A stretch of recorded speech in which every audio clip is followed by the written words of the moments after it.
हमारे साथ हेमंत अत्री होंगे, वो भी आपको कुछ चौंकाने वाले खुलासे करने जा रहे हैं और मैं उमाकांत जी से भी कुछ सवाल पूछने जा रहा हूँ। मुझे लगता है कि इस डिबेट को आप थोड़ा सा गौर से सुनिएगा, क्योंकि अडानी अगर फंसते ही चले गए तो कई परतें खुलेंगी और इसका असर सीधे सीधे मोदी और शाह पर होगा। अत्री साहब, मैं सिर्फ ये कह रहा हूं कि जो 2 दीवानी के मामले हुए, सिविल सूट्स हुए हैं और एक क्रिमिनल, एक फौजदारी का मामला हुआ है, ये जो सिविल सूट्स हैं दीवानी के मामले में क्या बहुत बुरी तरह से उलझ गए हैं?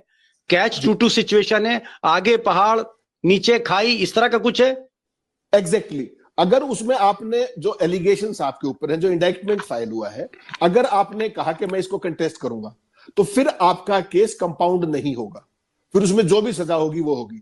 और अगर आप कहते हैं कि मुझसे गलती होगी, तो आप 3 गुना फाइन देके या जो भी जज साहब डिसाइड करें वो, लेकिन आपको अनकंडीशनल अपोलॉजी फाइल करनी पड़ेगी, आपको कहना पड़ेगा मुझसे गलती हुई।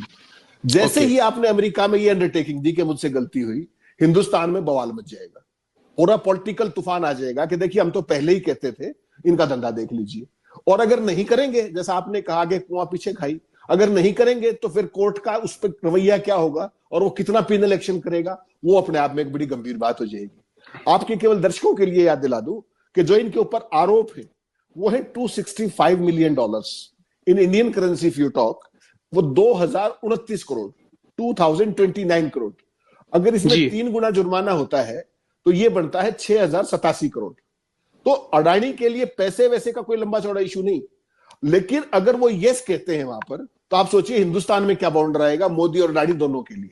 पूरा विपक्ष खड़ा हो जाएगा। राहुल गांधी जो बात कहते हैं कि देखिए हम तो पहले एक मिनट मैं थोड़ा सा और सिंप्लीफाई कर दूं। अत्री साहब कह रहे हैं कि अगर अडानी ने कहा कि हाँ मुझसे गलती हुई, मैंने रिश्वत दी थी भारत में कुछ सरकारों को, सरकारी अफसरों को, अगर वो गलती मान लेते हैं तो अपराध स्वीकार करना हो जाएगा, उनके लिए मुसीबत हो जाएगी। फिर हिंदुस्तान में जो बड़े बड़े ठेके ले रहे हैं वो सरकारी, वो नहीं ले पाएंगे, ब्लैकलिस्ट हो सकते हैं वो।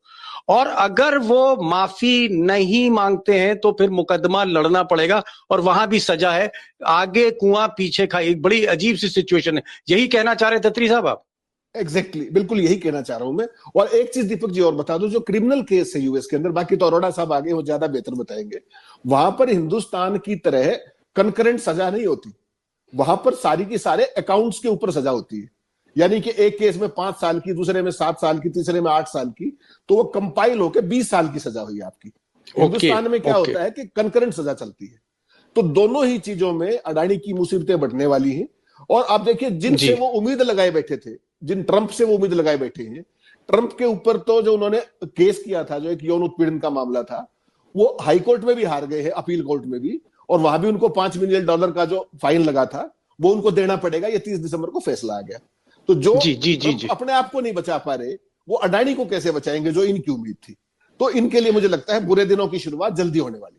ठीक, मैं अत्री साहब मैं आपसे एक सवाल करूंगा, फिर मैं आ रहा हूं टाइगर के पास।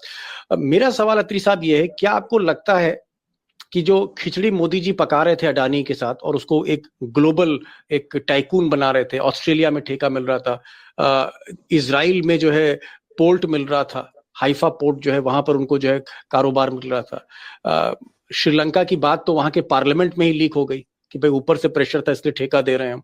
वहां के जो इलेक्ट्रिसिटी अथॉरिटी के जो चेयरमैन थे उन्होंने बाकायदा बयान दिया कि भाई राष्ट्रपति साहब ने मुझसे कहा कि मामला मोदी जी का, इसलिए अडानी साहब को ठेका दे दो। बांग्लादेश का आप हश्र देख रहे हैं, बांग्लादेश में बिजली जैसे ही सप्लाई करी, करंट झटका लग गया, वो वहां की प्राइम मिनिस्टर ही चली गई। तो ये जो केनिया में देखिए, केनिया में ठेके रद्द हो रहे हैं। क्या अडानी का जो नेटवर्क है इंटरनेशनल लेवल पे, वो कहीं ना कहीं मोदी ही ताकत है और मोदी ही उनके लिए कमजोरी बनते जा रहे हैं? स्टॉक मार्केट में एक ऐसा रिवॉल्यूशन आ रहा है जो काफी कम लोग को पता है। मैं आपको बताता हूँ, आज से 15, क्या वो एक्सपोज होते जा रहे हैं? क्रोनी कैपिटलिज्म एक्सपोज हो रहा है? देखिए दीपक जी, सबसे इंपॉर्टेंट सवाल जो इसमें है ना, वो है अनएथिकल प्रैक्टिसेस का। जो रशिया के अंदर इंडाइटमेंट फाइल हुआ है वो अनएथिकल प्रैक्टिस है, वहां के जो इन्वेस्टर्स हैं उनके साथ धोखा है। और अमेरिका में फाइनेंस पूरी दुनिया में, और इंटरनेशनल फाइनेंसिंग का एक बेसिक कंसेप्ट है ऑनेस्टी का, ट्रांसपेरेंसी का। जिस दिन से अडानी का इंडाइटमेंट हुआ है, आप कल्पना करके देखिए, केवल कल्पना कीजिए, आज तक जो आदमी सुबह से रात तक कुछ न कुछ खरीद के सोता है, चाहे वो उसको पब्लिक सेक्टर बैंक से लेना पड़े, चाहे LIC बचाए, जो भी करे, वैल्यूएशन बढ़ाए, राउंड ट्रिपिंग करे, शेल कंपनियों के साथ करे, जो भी कुछ करे, लेकिन वो खरीद के सोता है। उस व्यक्ति को $2 बिलियन यानी कि 17,000 करोड़ रुपए का जो डिसइन्वेस्टमेंट अपनी कंपनी से, जो अडानी विल्मर था, सिंगापुर को बेचना पड़ा। इसका केवल मतलब समझ लीजिए दीपक जी, सारी कहानी समझ में आ जाएगी। बुरे दिनों की शुरुआत हो चुकी है इस इंडाइटमेंट के, आफ्टर इफेक्ट्स आने शुरू हो गए ऑलरेडी। इंटरनेशनल फाइनेंसिंग इनकी बहुत बुरे तरीके से चोक हो गई है। हिंदुस्तान के जो पब्लिक सेक्टर बैंक हैं, उनको जितना ये लूट सकते थे, जिनसे माफी करा सकते थे, जो कुछ करा सकते थे, ऑलरेडी करा चुके हैं। मोदी अब भी इनकी कोशिश करेंगे इनको बचाने की और फाइनेंस दिलाने की। और यूएस कोर्ट ने इंडाइटमेंट ऐसे फाइल नहीं किया, माफ कीजिएगा, इनका जो भतीजा है सागर अडानी, उसका मोबाइल, उसके लैपटॉप, उसके सारे ईमेल्स, सारा इलेक्ट्रॉनिक डेटा, कुछ भी तो नहीं बचा दीपक जी। जाओगे कहां, बचोगे कहां? तो उसको आप मना भी नहीं कर सकते। आपकी ऑफिशियल ईमेल से गया है, आप मना करके दिखाइए, सर्वर भी वही है, सर्वर भी उन्हीं के पास है। तो यू हैव टू अंडरस्टैंड इसकी सीरियसनेस जो है, ये केवल अडानी नहीं बैठेंगे, मैं कह रहा हूं, ये अडानी मोदी को भी लेके बैठेंगे। It's other way around. Okay, जब ये चीजें खुलती जाएंगी, there is no end to it, there is just no end. जी जी जी जी। Last comment mister Atri, last comment.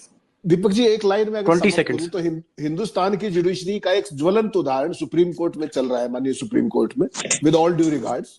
किसान 11 महीने से सड़कों पर बैठे हुए हैं, केस चल रहा है केंद्र सरकार के उसमें कि भाई किसानों से डिमांड से, और झाड़ किसको पड़ रही है डेली? पंजाब सरकार को। ये है हिंदुस्तान की जुडिशरी।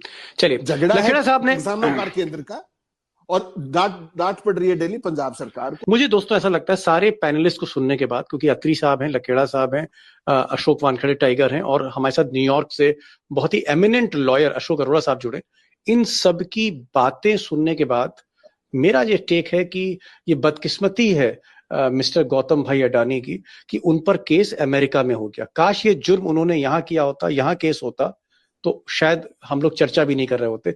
ये बदकिस्मती है कि अमेरिका में केस दर्ज हो गया। It is I think very unfortunate for mister Adani कि अमेरिका में वो फंस गए। अगर वो हिंदुस्तान में फंसे होते तो हो सकता है कि अब तक उनको क्लीन चिट मिल चुकी होती, चाहे कोई भी चीफ जस्टिस ऑफ इंडिया होता।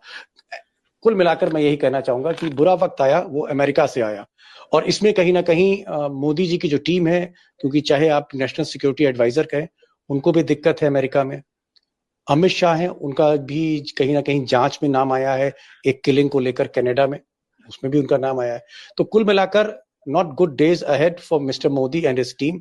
और जहां तक अमेरिका के इस मुकदमे की बात है, अशोक अरोड़ा का कहना है कि रत्ती भर गुंजाइश नहीं है कि अडानी इस मामले में बच जाए। So bad news for mister Adani. Atri साहब आप आए, लकेड़ा साहब थैंक यू सो मच।